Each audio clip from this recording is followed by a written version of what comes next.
예, 공부한다고 수고하시는 학생 여러분 반갑습니다. 저는 이 강의를 담당하는 차봉석이라고 합니다. 네, 벌써 세 번째 시간이죠. 세 번째 시간. 그러니까 오리엔테이션 빼면은 뭐 두 번째 시간인데, 그게 그거지. 어쨌거나 이 수업을 이제 저번 주 수업은 이제 제가 첫 시간에 그 강의 형태에 대한 설문을 올렸었잖아요. 그때 아무 생각 없이 내가 그거를 3월 11일까지로 해놓는 바람에 그 강의를 뭐랄까, 그러니까 당 11일 바로 전에 찍어야 했어요. 왜냐하면은 그 설문조사를 보고 해야 할 거 아니야. 근데 어쨌거나 설문은 그 여러분이 보실 수 있으면 아시겠지만 그 50분짜리 수업의 뭐지, 선호도가 좀 높았어요. 그러니까 한 4배 정도 높았어. 그래가지고 저번에도 저번 시간에도 말했지만 이제 50분짜리 수업을 하게 됐고요. 두 번째 저번 시간을 들으신 분은 아시겠지만 이제 출석 체크를 해요. 그리고 제가 이 수업이 올라간 다음부터 3일 동안, 그러니까 목요일에 올라가면 목금토, 월요일에 올라가면은 월화수가 이제 출석 인정 기간이고, 동영상 자체는 그 종강일까지 볼 수 있도록 해놨습니다. 그러니까 꼭 유의하셔가지고 그거 출석 애플을 맞지 않게 조심해 주시기 바랍니다. 아, 그리고 이거는 제가 확인이 안 돼서 그러는데 그 예전 이캠퍼스 같은 경우에는 저 같은 경우에는 이제 유튜브에 동영상을 올리고 그거를 이캠퍼스에 이제 링크를 걸어가지고 이제 여러분들이 보는 방식이었어요. 그래가지고 유튜브에서 배속을 올리잖아요. 그러면은 유튜브 배속이 2배까지는 돼. 근데 문제는 옛날 이캠퍼스는 시간이 걸려 있었어. 그래가지고 내가 50분짜리를 올렸는데 여러분들이 2배속으로 해서 보면 25분짜리잖아요. 그런데 25분만 들으면은 이게 60%인가 70%를 들어야지만 출석 체크가 되게 돼 있었거든요. 그래갖고 옛날에는 배속을 해서 들으면은 출석 체크가 안 됐어.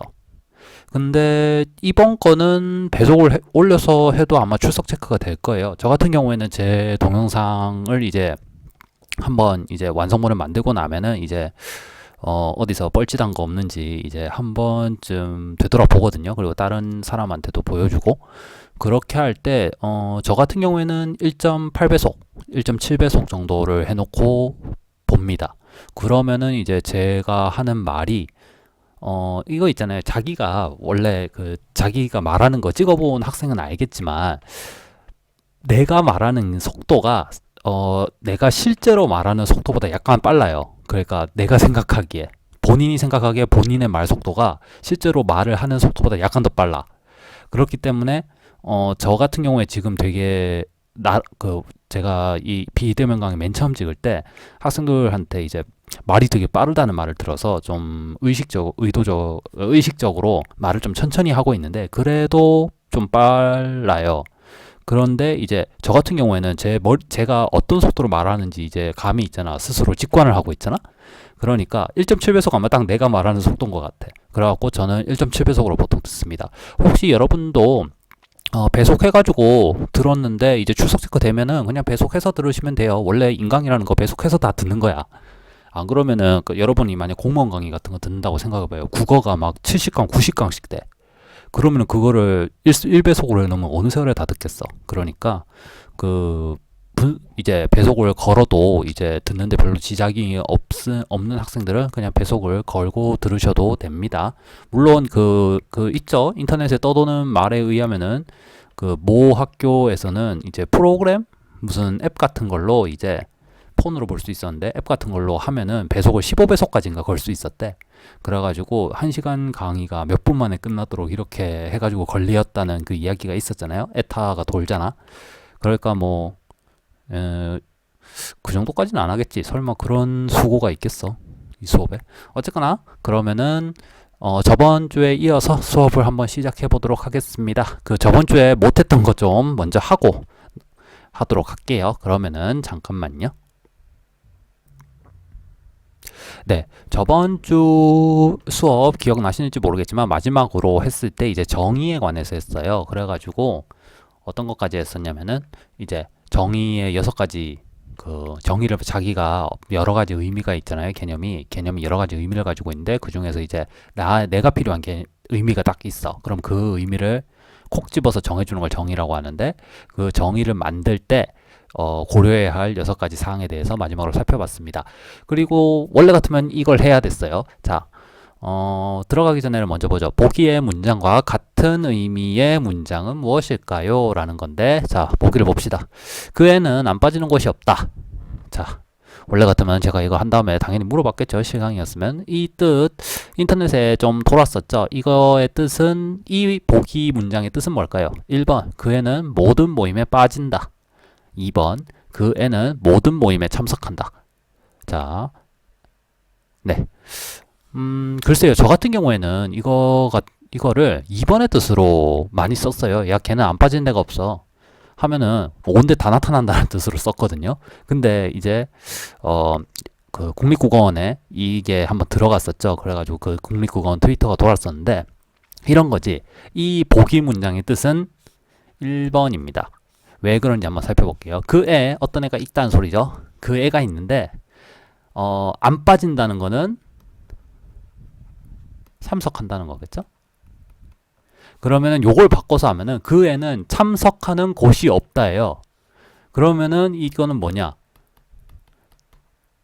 전부 참석을 안 한다는 뜻일 거 아니에요?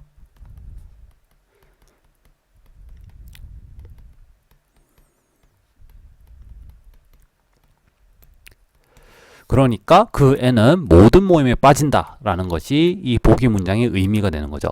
그렇다면은 저 같은 경우나 혹시라도 2번 뜻을 이제 저 문장의 뜻이 2번이라고 생각했던 사람들은 왜 그렇게 생각을 했을까요? 글쎄, 나도 잘 몰라.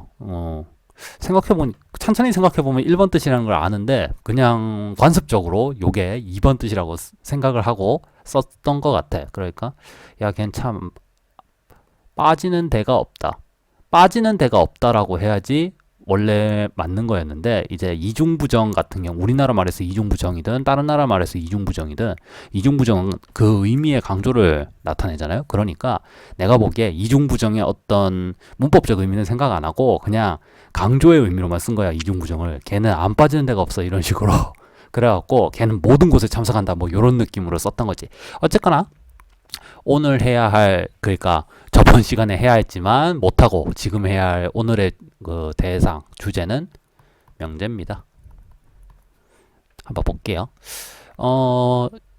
우리가 명제라는 말을 수업 외에는 잘 안 듣죠. 있나? 뭐 논리 수업이나 뭐 지금같이 비판적 사고 수업이나 혹은 뭐 논술 수업 같은 거 할 때는 명제라는 말을 쓸 것 같아. 명제라는 말 대신에 우리가 실제로 일상적으로 쓰는 말은 문장이죠. 그건 문장인데 명제도 문장이에요. 명제가 이제 문장에 속해. 문장의 종류 중에 하나야. 근데 어떤 문장이냐면 참거짓을 판단할 수 있는 문장입니다. 문장에는 여러 가지가 있어요. 그 중에서 참거짓을 판단할 수 있는 문장을 명제라고 합니다. 이때 명제는 우리나라에 원래 있던 말 아니에요. 프로포지션의 번역어야. 그렇기 때문에 이 참거짓을 판단할 수 있는 이라는 이 기준도 프로포지션, 특히 서양 논리학에서, 서양 인식론에서, 서양 철학에서 쓰는 기준인 거죠. 어쨌거나 명제라는 것은 참거짓을 판단할 수 있는 문장인데, 요 참거짓을 판단할 수 있음이라는 게 진리값을 가진다라는 것과 똑같은 의미입니다. 그래갖고 제가 이후부터는 지금 다음부터는 이제 진리값을 가질 거예요. 혹은 진리치를 가질 거예요. 라고 할 거예요. 이때 진리치, 값치자예요. 값어치 할 때 그 치자야. 알지. 가치 할 때 그 치자야. 가치가 값어치지. 어쨌거나 밑에 한번 예시를 볼게요. 이게 참 또는 거짓을 판단할 수 있는 문장이라고 말을 하면은 모든 문장은 그런 거 아니야? 라고는 생각이 들기 쉬운데, 밑에 거 한번 보죠. 한때 화성에는 생명체가 살았다. 두 번째, 비판적 사고 수업은 오전 10시에 시작한다. 세 번째, 에이브러햄 링컨은 인터넷에 관한 명언을 남겼다. 네 번째, 신이시여 제게 괜찮은 로또 번호를 가르쳐 주십시오. 이 네 개의 문장이 있어요. 얘네들은 다 문장이에요. 문장, 센텐스. 문장인데 이 중에서 명제는 뭘까요? 참거짓을 판단할 수 있는 명제.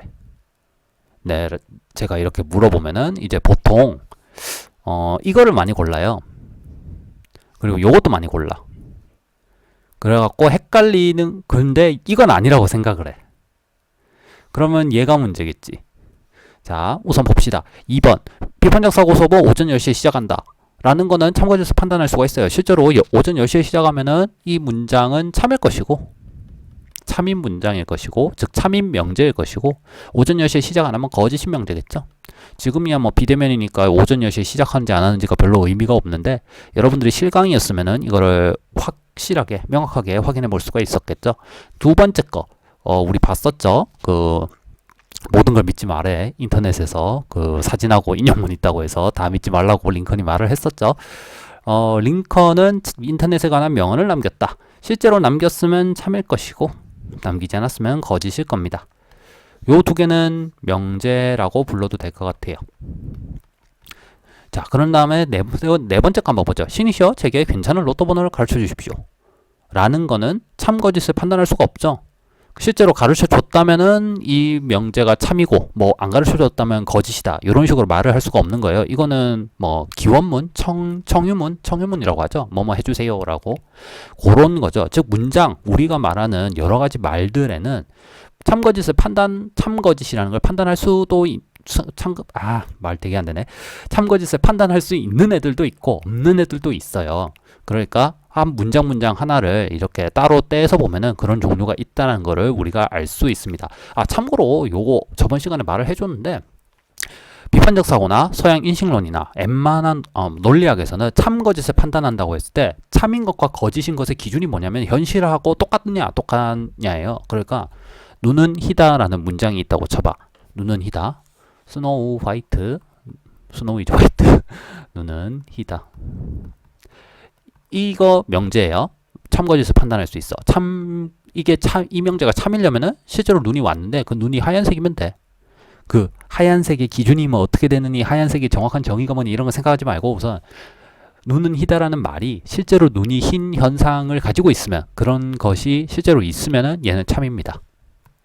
근데 눈이 내렸는데 공장지대라서 까만 눈이 내렸어. 그러면은 얘는 거짓인 명제가 되겠죠. 그러니까 참거짓 여부는 그 명제가 어느 시간대, 어떤 주어진 시간대, 어떤 주어진 공간에 있는지에 따라서 달라질 수 있다는 것을 기억을 해 두시기 바랍니다. 자, 요거를 알고 있어야지 1번이 명제인지 아닌지를 알 수가 있어요. 한때 화성에는 생명체가 살았다 라고 했을 때 이거를 명제로 생각하지 않는 사람들은 참거짓 판단이 안 된다고 생각을 해.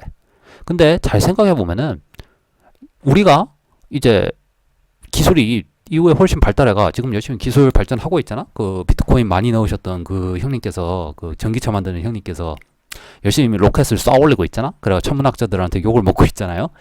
그 사람의 그 뭐 인터넷에 떠도는 짤에 따르면은 그 원대한 꿈이 화성 테라포밍이래. 그러니까 화성 어차피 지구는 망할 거고 이제 이주를 가야 하는데 그 이주의 어떤 그런 사업은 이제 선점하는 사람이 보통 다 해먹잖아요. 왜냐면 기술력의 차이가 후발주자랑 엄청 차이가 날 테니까. 그러니까 선점해가지고 내가 돈을 다 땡겨 먹겠다. 뭐 요 정도의 느낌인 거겠지. 돈을 다 땡길 때까지 살아있을지 모르겠지만. 어쨌거나 또 화성에 가서 우리가 그 화성의 어떤 지질학적인 역사를 연구할 정도의 시간이 되면, 혹은 그런 기술력을 갖추게 되면은 1번 문장의 참거짓을 판단할 수 있겠죠. 그렇게 되면은 저 문장은 명제라고 부를 수 있겠지. 즉 어떤 명제의 참거짓 값은 이제 아까 말했듯이 시간과 공간에 따라서 이제 달라질 수 있다는 걸 기억을 한다면은 1번도 명제라는 사실을 알 수 있을 겁니다. 그때 돼가지고 지질학을 조사했는데 안에 암모나이트 들어있어. 그러면 짱 놀랍겠지. 그렇게 해가지고 생명체가 살았다는 걸 알 수도 있고, 그때 가서 봤는데 뭐 이제 아무것도 안 나왔어. 그냥 돌멩이밖에 없었어. 그럼 거짓이라고 판단이 나겠죠. 중요한 거는 그때 가서야 얘가 명제가 되는 게 아니라 이거를 이제 인식론, 서양 철학의 용어에서 가능세계라고 합니다. possible world인데 그 물리학에서 그 천체 물리학이나 이런 데서 이론 물리학에서 말하는 possible world하고 약간 달라요. 우리 그 철학에서의 possible world는 이 개념이 그 단순히 이제 어떤 이론적인 도구로만 보는 사람도 있고, 요것의 어떤 존재론적인 어떤 그러니까 실제성에 대해서 주장을 하는 사람도 있고 요런데, 어쨌거나 가능 세계에서 저것이 참거짓 명제가 가능하면은 우리 세계에서도 저건 명제야. 그러니까 미래가 되어서야 얘가 명제가 되는 게 아니라 지금도 여전히 명제라는 것을 꼭 기억해 두시기 바랍니다. 자, 명제와 문장을 이렇게 해서 구분을 했어요. 그래가지고 명제는 문장에 속하죠. 그럼 당연히 문장이면서 명제가 아닌 애들이 있겠지. 자, 요거를 이번에 약간 볼 건데 지금은 그 포인트가 약간 다를 거예요. 자, 보죠. 명제는 문장이에요. 모든 명제는 문장이야. 이거는 참이야. 근데 모든 문장은 명제인가라고 하면 당연히 거짓이겠지. 왜냐하면 명제라는 거는 참거짓을 판단할 수 있는 문장이니까. 그런데 요 둘 사이의 관계에 또 다른 관계가 있습니다. 그런 관계 말고 하나씩 살펴보자. 우선 예시를 볼게요. 요게 기준이야. 뽀로로는 총각이다. 뽀로로. 저는 뽀로로 세대가 아니에요. 제가 꼬맹이 때는 뽀로로를 보지 않았어요. 저 같은 경우에는 이제 여러분들 고등학생 이제 뭐지? 마리텔도 되게 옛날 거죠. 마리텔 끝난 지가 꽤 됐지. 거기 보면 김영만 아저씨라고 나와요. 종이 접기 하는 아저씨. 그리고 여러분 펭수 봤죠? 펭수 보면은 거기 도깨비가 하나 나와. 뚝딱이라고. 뚝딱이는 뚝딱이 아버지도 있어요. 그리고 여러분은 몰라 나이가 좀 있는 학생들은 모르겠지만 옛날에는 아침 8시쯤에 어린이 프로를 했어. 아침 8시쯤에 그 아침 8시에 그 어린이 프로가 끝나면은 아침 드라마를 했어요. 그 이제 각국마다 KBS, MBC, SBS도 있었나? 잘 모르겠는데 KBS에서 하는 게 하나 둘 셋이었어. 여기는 한이 언니가 나왔나? 한이 누나가 나왔나? 뭐 그래. MBC에서 하는 게 뽀뽀뽀였어. 이제 뽀뽀뽀는 기억 속으로 뽀뽀뽀가 막 오후 6시에 막 하다가 이제 없어졌죠. 아빠가 출근할 땐 뽀뽀뽀 이러는 노래가 있어. 이게 동요로서 되게 유명했거든요. 지금도 배우는 모르겠어. 뽀뽀뽀에는 뽀미 언니가 있었습니다. 그리고 SBS에서는 내가 알기로는 혼자서도 잘해요야.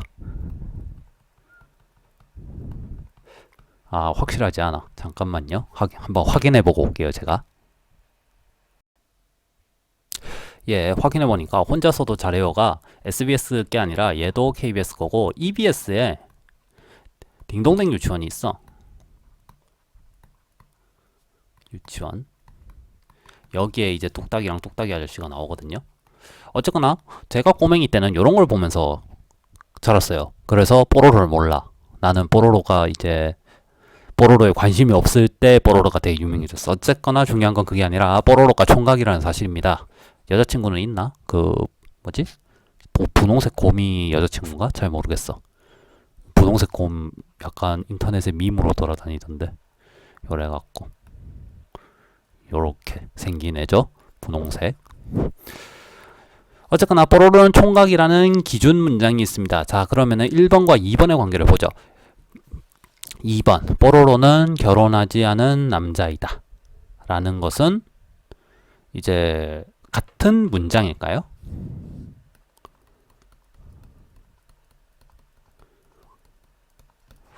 혹은 같은 명제일까요? 두 번째 거 한번 보죠. 뽀로로 이즈 배첼러. 배첼러가 총각이에요. 이건 같은 문장일까요? 혹은 같은 명제일까요? 그리고 다음 거 보죠. 크롱 얘예요. 크롱 하는 애. 크롱은 같은 문장일까요? 크롱은 총각이다는. 혹은 같은 명제일까요? 이쯤 하면은 보통 눈치 빠르면은 다 각이 나와요. 뽀로로는 총각이다와 뽀로로는 결혼하지 않은 남자이다는 같은 명제입니다. 왜 그럴까요? 진리값이 같기 때문이죠. 총각이라는 거는 결혼하지 않은 남자와 똑같은 말이에요. 그렇기 때문에 얘네 둘은 당연히 진리값이 같겠죠. 우리는 흔히 총각의 의미가 결혼하지 않은 남자라고 말을 합니다. 그럼 뽀로로이저 배첼러는 어떨까? 얘도 같은 명제입니다. 왜냐? 배첼러랑 총각이 동의어니까. 그러면은 크롱은 총각이다는 어떨까요? 얘는 같은 명제가 아니죠. 주어가 다르잖아. 뽀로로가 아니잖아, 얘는. 그렇다면은 1번과 2번 뽀로로는 총각이다와 뽀로로는 결혼하지 않은 남자이다는 같은 문장일까요? 아니죠. 왜냐? 다르잖아. 이거는 하나 둘 셋 넷 다 8글자인데 요거는 글자 수가 훨씬 많잖아. 그럼 뽀로로 이제 배첼러랑 뽀로로는 총각이다는 같은 문장인가? 아니겠죠. 영어고 한글이잖아. 한국어잖아. 크롱은 총각이라는 건 당연히 아니겠지. 크롱이잖아. 자, 요거에 대해서 이제 대충 각이 나왔을 겁니다. 명제라고 부를 때 이제 어떤 문장 두 개가 있는데 다르게 생겼어. 다른 문장이야. 그러니까 이게 물질적으로 달라. 그러니까 우리가 지금 요 물질적으로 다르다는 게 얘는 지금 LCD 모니터 쓰고 있으면 얘는 까만색 불이 다 꺼져 있을 거고 얘는 불이 다 켜져 있을 거 아니야. 흰색은 다 켜져 있고 얘는 다 꺼져 있고. 근데 어쨌거나 물질적으로 다르게 생겼잖아요. 그러면 다른 문장이라고 해요. 근데 의미가 똑같아. 의미가 똑같다는 말 여기서 뭐냐면은 진리값이 똑같다는 거야. 그럴 때는 명제는 똑같다고 합니다. 즉 명제는 어떤 문장의 의미를 나타내기도 합니다. 요렇게 명제의 의미가 두 개인 거예요. 명제라는 거는 기본적으로 문장인데 참거짓을 가릴 수 있는 문장을 말합니다. 두 번째, 명제는 문장의 의미, 그러니까 실제로 현실적으로 나타나는 그 각각의 문장들, 즉 한국어로 나타나든 영어로 나타나든 지금처럼 화면에 써있든 내가 잉크로 종이에 쓰든 간에 각각은 다 다른 문장으로 나타날 거예요. 이거를 나중에 좀 더 전문적으로 하면 토큰이나 뭐 이런 그 용어를 쓰게 되는데 그런 걸 안 쓰고 여기서는 그냥 문장이라고 할게요. 이때 문장은 앞에서 참거짓을 가릴 수 있는 문장이라고 했을 때와는 좀 다른 의미야. 물질적인 어떤 물질적인 구현체를 말해요. 이때 문장이란 말은. 그런 물질적인 구현체들이 공유하고 있는 어떤 비물질적 혹은 물질적일 수도 있겠지. 뇌과학적으로 따지면은 어떤 여기서는 비물질적이라고 합시다. 이거 비물질적과 무슨 정신적과 그러니까 논피지칼리스틱한 거랑 멘탈리스틱한 거랑 요런 거를 이렇게 가지고 막 싸우는 게 현대 인식론의 아주 중요한 분야 중에 하나입니다. 어쨌거나 그런 현실적인 구현체로서의 문장이 가지는 어떤 비물질적인 의미 같은 걸 명제라고 부를 수도 있다는 걸 꼭 기억해 두시기 바래요. 참고로 요 총각이라는 말 우리는 당연히 결혼하지 않은 남자라는 걸 대충 알아. 일반적으로. 그리고 요 예시 총각은 결혼하지 않은 남자이다. 배첼러에 대한 요 예시는 서양 논리학에서 굉장히 잘 쓰는 분석적 정의의 예시 중에 하나입니다. 즉 요거랑 요건 똑같아. 근데 이게 관찰을 통해서 아는 게 아니야. 총각이라는 말을 분석하면은 거기에 요게 들었다라는 의미에서 분석적 정의의 대표적인 예시로 쓰입니다. 물론 이게 분석적 정의가 아니라고 주장한 유명한 철학자가 있어요. 왜냐면은 그 사람도 근데 요거는 우리 할 건 아니니까 우선 좀 이따는 할 거예요. 좀 이따 보도록 하고 총각이 이제 어떤 건지 대충 아는 사람도 있을 거예요. 총각이라는 거는 결혼하지 않은 남자인데 이게 결혼하지 않은 남자를 그냥 줄여서 총각이라고 부르는 건 아니야. 총각이라는 건 총이 머리카락을 말해요. 말총이라는 거를 아나? 옛날에 그 킹덤 하면서 이게 유명해졌잖아요. 코리아 햇이 있잖아. 요 갓을 만드는 재료가 말총이에요. 말의 털이야. 말 털 중에서도 말꼬리 털이야. 총이라는 거는 머리카락을 말합니다. 각은 뿔각자예요. 그러니까 머리카락 뿌리라는 뜻이에요. 총각이라는 말은. 근데 이 총각이 머리카락 뿌리라는 게 뭔 소린지 몰라. 근데 이게 약간 동양 회화, 중국식 회화를 보신 분은 중국의 꼬맹이들 그림을 본 적이 있을 건데 중국 꼬맹이들이 이래 생겼어요.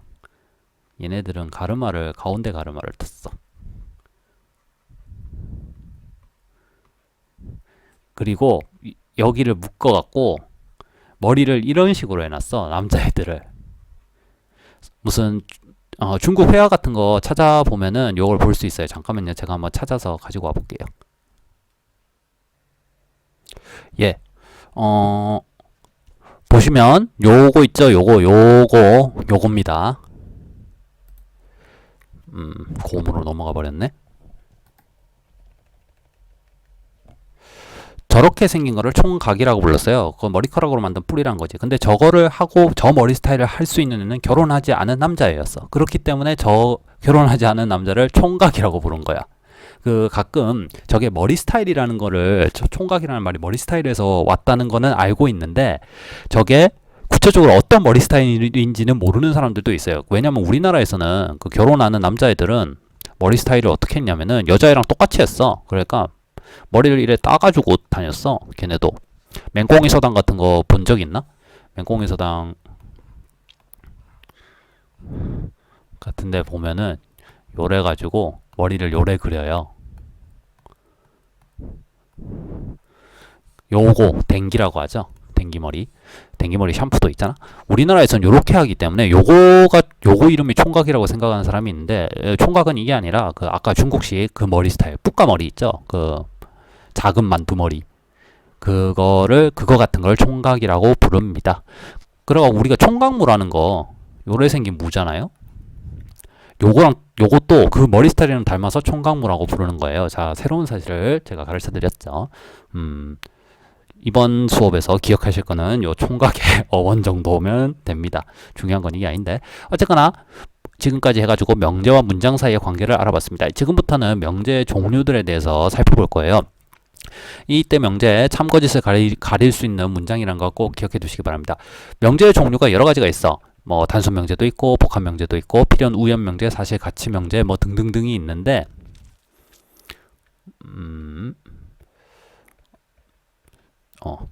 네, 참 그런 것들이 있는데, 여러 가지 종류들이 있는데,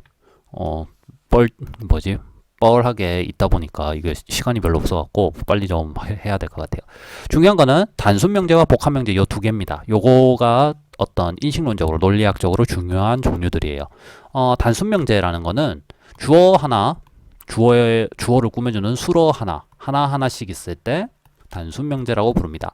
이때 주어가 가리키는 대상의 숫자, 넘버가 이제 전부를 가리키면은 전칭명제, 전부를 가리킨다 해서 전부를 칭한다 해서 전칭명제, 일부,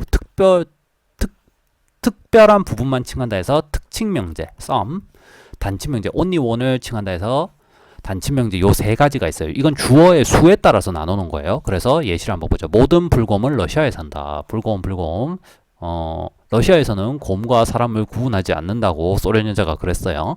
어쨌거나 다 공무원이래. 저 안에 이제 러시아 공무원들 들어서 저런 밈들을 생산하고 있는 거라고 하더라고. 믿거나 말거나. 모든 불곰은 러시아에 산다. 요거는 이제 전칭 명제인 거죠. 이게 참인지 거짓인지도 확인해 볼 수 있으니까 명제죠. 불곰은 알래스카에도 살죠. 근데 알래스카는 미국 땅이잖아. 그러니까 요거는 틀린 전칭 명제가 되겠지. 특칭 명제는 보통 요런 식으로 나옵니다. 일부 불곰은 알래스카에 산다. 일부 불곰은 알래스카에 살겠죠. 미국 땅에 살겠지. 자, 그리고 단칭 명제는 only one에 대한 거예요. 그러니까 불곰 한 마리에 대한 거지. 보이텍은 2차 대전 때 폴랑쿠트 군에 있었다 할 경우에 요 보이텍이라는 애가 특정한 하나의 개체를 가리키죠. 그렇기 때문에 이건 단칭 명제인 거죠. 보이텍이라는 게 뭐냐면은 불곰 이름이에요. 폴란드 전해지는 말에 따르면 폴란드군이 이제 2차 대전 때 소련에 갔다가 이제 새끼 불곰을 주웠어. 근데 이제 애가 사람들을 잘 따르다 보니까 계속 데리고 다닌 거야. 이름을 보이텍이라고 붙였어. 그리고 이제 계급도 있고 그 군에서 하는 역할도 있었어. 그 탄약 운반병이었대요. 그 탄약이라 해야 하나? 그 큰 거. 그 박격포탄 같은 거 옮기는 애였대. 그래가지고 병사들을 되게 잘 따랐다고 하더라고요. 그래갖고 2차 대전도 종군하고 또 무슨 전쟁도 종군하고 이렇게 했다가 나중에 이제 늙어가지고 전쟁이 없어지고 난 다음에는 영국 에든버러 동물원에 이제 들어가게 됐대. 양로원 들어가듯이. 근데 거기는 이제 폴란드가 엄청 멀잖아요. 그리고 친구들도 잘 못 보고 폴란드랑 머니까. 그래갖고 되게 우울하게 살다가 그렇게 죽었다고 합니다. 어쨌거나 이런 식으로 단순 명제, 즉 주어 하나, 수어 하나 있는 명제들의 종류를 살펴봤고요. 복합 명제는 단순 명제가 2개 이상인 거예요. 그러니까 주어도 둘, 수어도 둘 이렇게 된 거지. 근데 요 단순 명제가 우리가 말하죠. 문장 2개를 합치려면 뭐가 있어야 돼? 영어 시간에 잘 들었으면 문장 2개를 합치기 위해서는 접속사가 필요하다는 걸 알 거예요. 빈칸이 있는데 뒤에 주어 동사가 있어. 그러면 뒤에 풀 문장이 있는 거잖아. 그럼 여기에는 전치사가 아니라 접속사가 들어와야 한다는 거. 부사가 아니라 접속사가 들어와야 한다는 거. 이런 거 풀어봤죠? 토익 할 때. 자, 근데 이제 1번을 제껴두고 2, 3, 4부터 봅시다. 접속사의 종류에 따라서 나누는 거예요. 연언이라고 하는 건데 이건 논리학 용어고 이때 접속사는 and입니다. 그리고 참고로 그리고만 여기에 속하는 건 아니에요. 그러나도 속해요. 그리고 뭐 그럼에도 불구하고 요런 애들도 다 여기 and에 속합니다. 선언이라는 게 있어요. 얘는 or입니다. 또는이에요. 참고로 요 종류는 나중에 논리학할 때 좀 더 자세하게 할 거니까 지금은 알 필요 없어. or, and라는 것만 아시면 돼요. 그리고 조건입니다. if then. 만약 무엇이라면 무엇이다. 혹은 뭐 A는 B의 뭐 필연 조건이다. 충분 조건이다.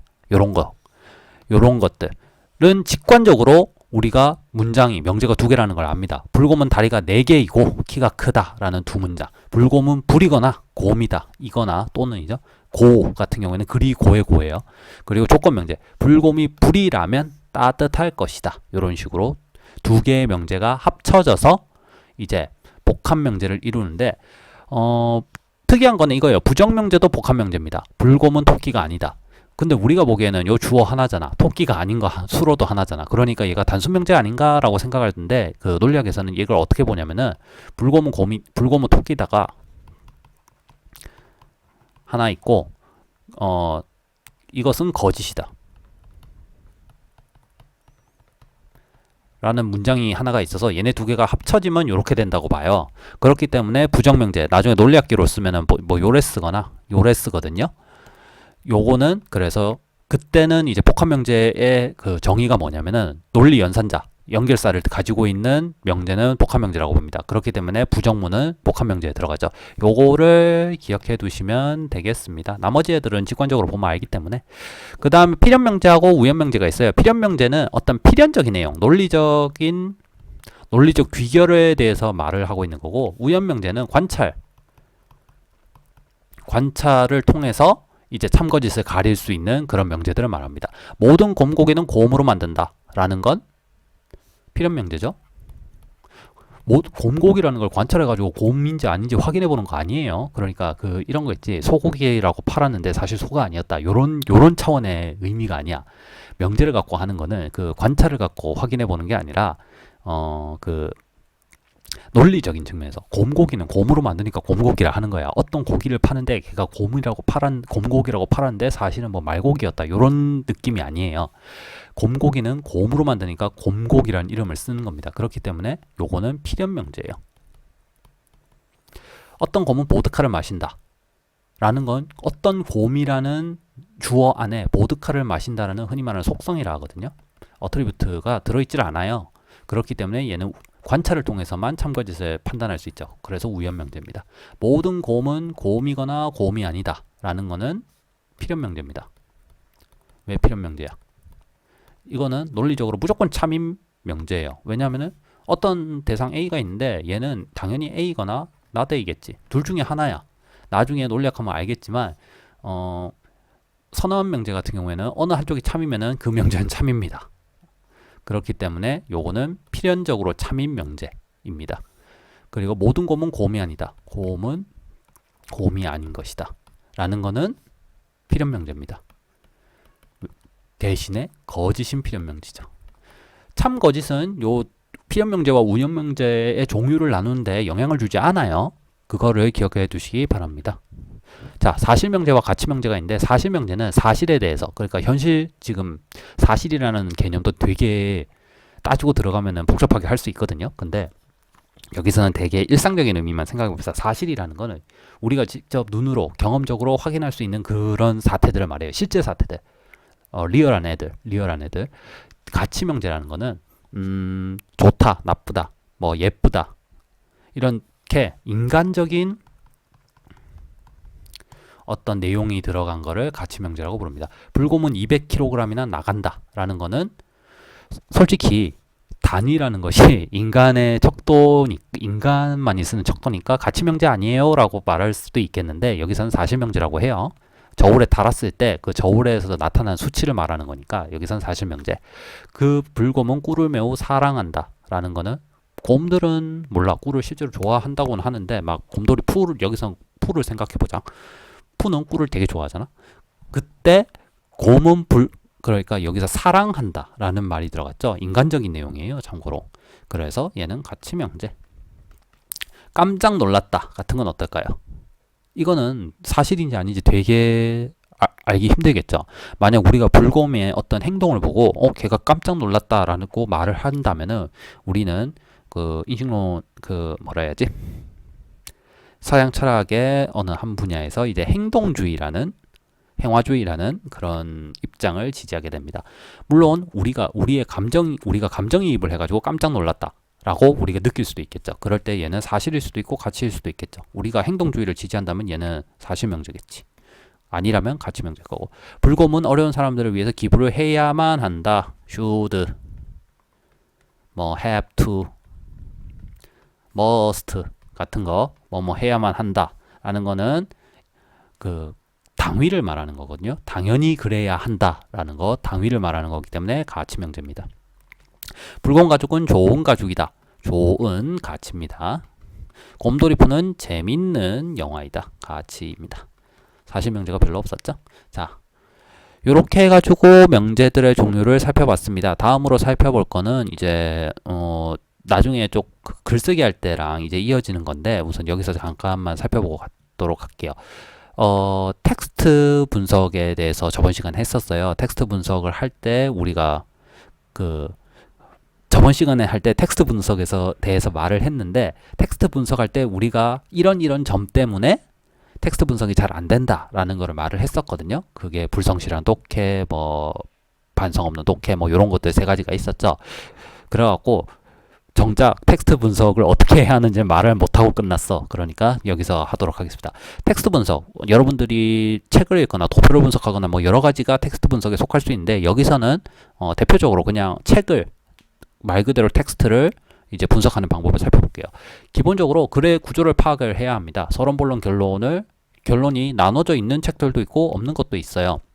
가령 옛날 외국 논문 같은 경우에는 지금 같은 경우에는 이제 서론, 본론, 결론, 뭐 introduction, conclusion, 그리고 가운데 이제 쭉 나눠놓고 이런 식으로 써 있는 논문들이 많은데, 옛날 같은 경우에는 1 하고 그냥 쭉 써, 2 하고 쭉 쓰고 3 하고 쭉 쓰고 이래. 그래갖고 그냥 본능적으로 맨 끝에 번호가 결론이라는 건 알겠는데, 그 서론이 어디까지인지는 좀 깔랑깔랑합니다. 1 안에서도 한 두 단락까지가 서론일 수 있고, 그 다음부터는 바로 본문일 수도 있고 막 이랬거든요. 그래갖고 우선 글을 받아보면은 여러분들 수능 국어 영역 공부할 때랑 똑같아요. 서론, 본론, 결론을 우선 나눠야 돼. 그리고 그 서론을 읽으면서 글의 목적이 뭔지, 글이 다루는 문제가 뭔지, 그리고 결론이 뭔지, 글이 이제 가정하고 있는 게 뭔지 따위를 파악을 우선 해야 합니다. 그런 다음에 요걸 한 다음에 이제 본문을 읽는 거예요. 그리고 본론은 또 여러 가지 단락들로 이루어져 있을 거 아니에요. 수능 같은 경우에는 지문이 하나 나오면 서론 요만큼, 뭐 결론 요만큼, 그리고 본론이 크게 한 3개, 세 단락에서 4단락 정도가 이루어져 있죠. 그럼 단락별 중심 문장을 찾고 그 중심 문장을 이제 지지하는 뒷받침 문장을 찾아야 한다라고 돼 있는데, 이게 뭐 수능 지문이나 이런 거 시험에서 나오는 지문 같이 짧은 글일 경우에는 이게 가능한데, 뭐 책 한 권, 논문 한 편, 그러니까 논문도 그 이공계 쪽 논문은 이제 도표 나오고 이런 식으로 하니까 짧은데, 가령 뭐 인문계열 인사법 개혁 논문 같은 경우에는 논문 양이 길 수도 있잖아요. 막 30페이지짜리도 있거든요. 그렇게 되면 요걸 하기 힘들어. 그때는 이제 중심 문장만 빨리빨리 찾는 거지. 그 각 단락에서 중요한 주제문만 이제 줄을 긋고 넘어가게 되는 거죠. 그리고 원래 같으면은 요렇게 되면은 그 얘네 둘 사이에 관계가 어떻게 되는지를 논증 분석을 하게 됩니다. 분석을 해서 도식을 그리면 제일 확실한데, 요거는 다음 시간에 할게요. 글의 중심 문장과 핵심어를 파악해야 돼. 그러니까 요거를 한 다음에 다시 요 중심 문장과 뒷받침 문장을 이해하기 위해서 그 속에 들어있는 핵심어의 의미를 파악을 해야 돼요. 이게 다 우리가 가령 수능 지문이나 이런 데서 보는 것들은 단어가 어려운 경우는 별로 없어요. 그러니까 막 예전에 논란이 됐던 수능 문제랑 뭐 모의평가 문제들 있었잖아. 막 전문적인 어떤 과학 개념을 글로 쫙 풀어놓고 그거를 이제 구하라고 이런 식으로 국어 영역이나 언어 영역에서 나오잖아요. 근데 솔직히 그건 좋아. 그거는 괜찮은 거야. 왜 설명을 잘 해줬잖아. 근데 여러분이 책이나 논문, 특히 논문 읽을 때는 그 여러분 써보신 분도 있겠지만 페이지당 돈을 받아요. 우리나라 같은 경우에는. 그렇기 때문에 페이지에 돈을 아끼기 위해서 최대한 좀 줄여. 그렇게 되면은 핵심어에 대한 설명이 제대로 안 나올 때가 있습니다. 모두가 안다고, 그 분야의 사람들은 당연히 다 안다고 생각하고 넘어갈 경우가 있거든요. 그 경우에는 핵심어의 의미를 반드시 찾아볼 필요가 있습니다. 실제적인 거는 이제 분석을 하면서 해볼 테니까 우선 여기서는 요 정도만 하도록 하죠. 그리고 우리가 우리보다 나은 수준의 사람이 쓴 글을 볼 때는 뭐 일거를 쓸 일이 별로 없지만 뭐 우리랑 비슷한 수준의 사람이 썼던지 혹은 나랑 생각이 전혀 다른 사람이 쓴 글을 볼 때는 우리는 기본적으로 편견을 깔고 가. 이놈은 나보다 못 썼겠지. 그러니까 당연히 맞는 말 하나도 없겠지라는 생각을 하게 되는데, 기본적으로 남의 글을 읽을 때는 자비의 원리라는 요거 태도를 좀 취할 필요가 있습니다. 이게 뭐냐면은 우리는 비판적 사고라는 수업에서 이제 남의 글을 읽는 거잖아요. 그러니까 이 수업에서 남의 글을 읽을 때는 우리의 목적은 걔를 비난하는 게 아니라 우리의 능력을 향상시키는 거야. 그러니까 진리를 발견하고 현명한 판단을 내리는 것이라고 돼 있는데, 그 맨 첫 시간에 그 비판적 사고 그 정의들을 쭉 살펴봤잖아요. 그 중에 어떤 사람은 이제 비판적 사고라는 교과목 자체에서 정의를 내린 사람이 있었어. 즉 우리의 어떤 비판적 사고 능력을 향상시키기 위해서 우리는 글을 여기서 이제 잘 쓴 글이든 못 쓴 글이든 그런 글을 읽는 거야. 그렇기 때문에 남을 깔라고 마음 먹고 보는 게 아니라 최대한 그래 얘가 이런 말을 하려고 했는데 언어가 모자라서 요런 식으로 썼구나 라는 식으로 이해를 해야 한다는 거죠. 그래서 그 싫어하는 사람이 쓴 글 보면은 모든 게 문제야. 근데 그 가령 뭐 마침표를 왜 뭐 페이스북 같은 데 쓰면은 뭐 마침표를 2개 찍었네, 겉멋이 들었네, 온갖 소리가 다 나오거든. 그리고 폰으로 쓰면은 당연히 오타가 쉽게 나잖아요. 그때는 맞춤법도 제대로 못 배웠네, 요런 소리가 자동으로 나오는데, 우리가 이 수업에서 글을 읽을 때 글쓴이가 저지르는 사소한 문제는 신경 쓰지 말고 글쓴이가 전달하려고 하는 내용을 최대한 열린 마음으로 파악하고자 하는 노력을 해야 합니다. 그래가지고 글을 읽을 때, 텍스트를 분석할 때 요 8가지 기준에 맞춰서 텍스트를 분석하면은 좀 더 쉽게 텍스트를 이해할 수가 있어요. 첫 번째, 목적. 작가의 목적은 무엇인가? 참고로 우리가 비판적 사고에서 하는 그 보통 읽는 글은 논설문이에요. 그래서 보통 목적은 설득이야. 설득 주장이야. 보통 주장이 설득하려고 하는 거거든요. 그러니까 내 주장이 맞아, 내 생각이 어때? 라는 식의 목적을 가지고 있는 거죠. 그리고 물음, 작가가 해결하려고 하는 문제, 혹은 작가가 글에서 다루는 소재라는 겁니다. 나중에 쓰게 할 때, 개요 쓰게 할 때 제가 좀 말씀드릴 건데, 소재 같은 경우에는 물음표, 의문문으로 여러분들이 정하는 게 여러분들이 글을 쓰기에 편합니다.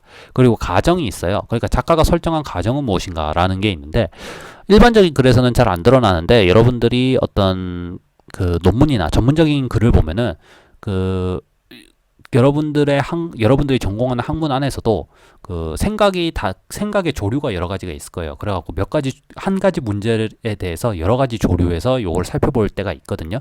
그 경우에 그 각각의 조류들은 이제 각각 나름의 가정을 갖고 있어요. 근데 이게 글에 안 나타날 수도 있고 나타날 수도 있고. 그리고 가령 이런 거, 뭐 여성 필자가 어떤 여성 문제에 관해서 글을 쓰면은 당연히 여성 문제에 관해서 글을 쓰면서 직접적으로 언급은 안 하지만 여성주의적 어떤 가정 같은 걸 깔고 갈 수도 있겠죠. 그럴 때 이 가정을 제대로 파악하지 못하면은 저 사람이 왜 그런 소리를 하는지 이해를 못하게 되기가 십상입니다. 그렇기 때문에 가정이 무엇인지를 꼭 파악해야 되고요. 그 다음 정보, 얘가 구체적으로 사용하는 정보, 끌어당기는 어떤 근거들이 무엇인지, 그리고 작가가 주로 사용하는 개념이 무엇인지. 개념을 주로 사용하지 않을 수도 있어. 문제랑 개념이랑은 이어지겠죠. 문제에서 이제 보통 언급되는 개념 같은 거, 뭐 지금 같은 경우에 마땅한 거 뭐 있을까? 뭐 정의 문제 같은 걸 논한다면은 정의의 개념이 문제가 되겠죠. 그리고 결론이 뭔지 당연히 이건 알아야지. 여러분들이 글 맨 처음에 주어지면은 언어 영역에서 서론 읽고 결론 읽고 그 다음부터 본문 읽는 거예요. 결론이 무엇인지를 파악을 해야 하고, 관점이랑 가정은 비슷해. 그래가지고 근데 가정 같은 경우에는 좀 사소한 것들도 여기 들어갈 수도 있고 대신에 관점은 진짜 어떤 작가가 여성주의적 관점에서 쓰는지 혹은 뭐 어떤 문제에 대해서 사회학적 관점에서 글을 쓰든지 혹은 경제학적 관점에서 글을 쓰든지 혹은 뭐 공학적 관점에서 글을 쓰든지 이럴 때 관점이라는 걸 말할 수 있습니다. 그리고 함축이 있는데 뭐냐면은 작가가 이제 주장을 어떤 문제를 가지고 자기 나름의 주장을 펼 거예요. 근데 이 나름의 주장은 이제 명시적으로 드러난 내용이 있을 거고 그 내용 이면에 이제 드러나지 않은 그 작가의 주장도 있을 거예요. 그 경우에는 함축을 찾아볼 수가 있습니다. 물론 모든 주장에 함축이 있다는 건 아니에요. 함축은 명시적으로 드러나지 않기 때문에 우리가 느끼기에 없어 보이는 것도 있고 있어 보이는 것도 있는데 있어 보이는 것 같은 경우에는 그 함축을 찾아내는 게 좀 더 그 글을 이해하는 데 도움이 되겠죠. 이런 것들을 이용해서 이제 글을 읽어냈으면은 이제 그 글이 잘 쓴 글인지 못 쓴 글인지 그러니까 그 사람의 생각이 괜찮은 생각인지 뭐 별로인 생각인지를 판단하는 요소가 또 9가지 정도가 있습니다. 참고로 이 8가지 기준하고 9가지 평가 요소는 그 사람마다 조금씩 달라요. 대신에 지금 나와 있는 거는 우리 교재에 나와 있는 걸 기준으로 한 거예요. 우선 분명함. 작가가 진술하는 목적이 분명하가. 그러니까 글을 썼는데 제가 과제를 받아보면은 그런 경우가 있어요. 전 분명히 논설문을 쓰라고 하거든요. 그리고 논설문도 막 기교를 부려서 쓰지 말고 그냥 다짜고짜 서론에 난 이런 문제를 다룰 건데 내 생각엔 요렇다라는 식으로 쓰라고 해. 근데 꼭 굳이 그렇게 안 쓰는 애들이 있어. 그래놓고 되게 그러니까 뺑뺑 돌리면서 말을 하는 애들이 있어요. 그 경우에는 분명하지 않는 글이 되겠죠. 정확성. 당연히 쓰는 개념을 정확하게 써야겠죠. 명료성이 있는데 요거는 가령 제가 문제 명료성을 되게 잘 내거든요. 왜냐면은 9가지 평가 요소 중에 명료성이란 무엇이냐라고 쓰면은 보통 답이 작가가 충분히 명료하게 쓰고 있는 거야. 근데 그럴 경우에는 순환적인 정의가 되잖아요. 당연히 틀린 거죠. 명료성이라는 건 충분히 구체적이고 정밀하게 설명하는가, 자세하게 설명하는 거예요. 자세하게 설명하는가라는 것이 이제 포인트입니다. 명료하게 설명하는, 그러니까 명료하다는 건 뭐냐? 구체적이고 정밀하게 설명하는 거예요. 적절성, 자료가 적절한가? 통계 같은 거 땡겨서 쓰게 되거나 혹은 다른 논문을 땡겨 쓸 때 당연히 적절한 자료를 땡겨 써야겠죠. 중요성, 목적에 비추어 중요한 것에 초점을 두었는가? 뭔가를 이제 설득을 하는데 그 문제에서 다루고 있는 여러 가지 소재들이 있을 건데 그 소재들 중에서 이제 너무 지엽적인 거 말고 정말 핵심적인 거를 다루고 있는지 이런 것들을 살펴볼 수가 있겠죠. 예시는 좀 나중에 이거 글쓰기랑 할 때 한번 살펴보도록 할게요. 그리고 논리성, 논리적으로 모순되지 않는가라는 거. 그리고 충분성, 추론이 충분한가라는 게 있는데 이건 뭐냐면은 이런 게 있어요. 그러니까 명료성하고 충분성이 비슷하다고 느낄 수가 있는데 이거는 추론이 충분한 상태에서 그 추론을 구체적이고 정밀하게 다 설명하는 거는 이제 명료성과 관계되는 거고 애초 그 사람이 주장을 함에 있어가지고 논리적 비약을 할 때가 있어요. 그러니까 그 사람 나름으로는 이 근거들을 가지고 요 주장이 나오는 거는 당연해. 직관적으로 봤을 때. 근데 다른 사람이 볼 때는 안 그럴 수도 있어. 그 경우에 그 사람의 추론은 불충분해요. 다른 사람이 보기에 여기에 한 단계가 더 있어야 할 것 같은데 그럴 단계가 없는 거야. 그럴 경우에는 충분하지 않다라고 말을 할 수 있겠죠. 근데 이거 그 논리적 비약 같은 경우에는 글쓴이가 스스로 요거를 알아채기가 되게 힘들어요. 왜냐면은 아까 말했듯이 자기가 보면은 글만 보는 게 아니라 자기 머릿속에 있는 데이터베이스도 같이 참조하면서 보게 되거든. 그래갖고 정확하게 이걸 못 찾아. 그렇기 때문에 요런 거를 파악하려면 다른 사람 전혀 내 거에 대해서 모르는 사람이 봤을 때도 이해 가능한지 뭐 이런 거를 생각해 보면 됩니다. 폭넓음은 뭐냐면은 이거는 솔직히 글의 분량하고 좀 관계가 있는데 자기 글이 조금 더 설득력 있게 보이기 위한 몇 가지 기교 중에 하나가 다른 관점들을 끌고 와가지고 걔네들을 비판하면서 걔네들의 어떤 단점들을 나열하면서 내 거를 주장하게 되면은 좀 더 설득력 있는 글이 되겠죠. 그런 거를 말합니다. 다른 관점들을 폭넓게 고려하고 있는가 해서 폭넓음.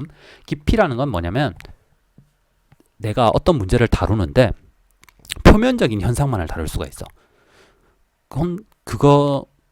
예를 한번 들어보죠. 가령 여러분들은 잘 느끼지 못할 거예요. 왜냐면은 여러분들 중에서도 만약 집이 좀 사업을 하셔가지고 땅 같은 게 많아. 그런 사람들은 들어봤을 수도 있는데 요새 그 쓰레기 무단 투기가 되게 기승이에요. 그러니까 어떤 식으로 하냐면은 빈 땅이 있어. 거기에 건축 자재 같은 걸 버리고 냅다 튀어. 근데 여러분들이 아실지 모르겠지만 건축 쓰레기 같은 거 있잖아요. 그거 재활용 안 되거든요. 근데 처리 비용이 되게 비싸. 왜냐면 그건 무겁고 어디 버릴 때도 허가 받아야 하고 이래가지고 남의 땅에 그냥 한 10톤, 20톤, 뭐 100톤 이렇게 갖다 버리고 튀는 거야. 그 최근에 무슨 추적 다큐 같은 데에서도 이게 나왔거든요. 근데 이런 거를 했을 때 이제 단순히 그런 문제가 있어. 그러면은 요거를 단순히 비양심적인 사람들의 어떤 비양심적인 일부 사람들의 행태로만 볼 것이냐, 혹은 아니면은 그거에서 한 발짝 더 나가가지고 뭐 이제 폐기물 처리법에 대한 어떤 모순 때문에 이런 일이 발생하는지, 아니면은 토지 관리에 대한 어떤 미비한 어떤 규정 때문에 이런 일이 발생하는지 따위를 따져보게 되면은 그 단순히 어떤 일부 사람의 도덕적 일탈로만 보는 것보다는 훨씬 깊이 있는 탐구가 될 수 있겠죠. 요렇게 해서 요거를 다 평가해 보라는 건 아니에요. 이 중에서도 몇 가지 여러분들이 고려해, 나는 이런 조건들이 갖춰지면은 괜찮은 글이라고 생각해 라고 하는 그런 몇 가지 요소들을 가지고 와서 평가를 해보면 됩니다. 참고로 요 8요소 정도는 파악을 하고 있어야지 그 글을 제대로 파악했다라고 말을 할 수가 있겠죠. 자, 이렇게 해가지고 저번 시간에 못했던 거 끝냈는데 50분이 걸렸어. 세상에 뭐 한다고 이러고 걸렸지? 자, 그러면은 조금 쉬었다가 오늘 할 거 본격적으로 해보도록 하겠습니다.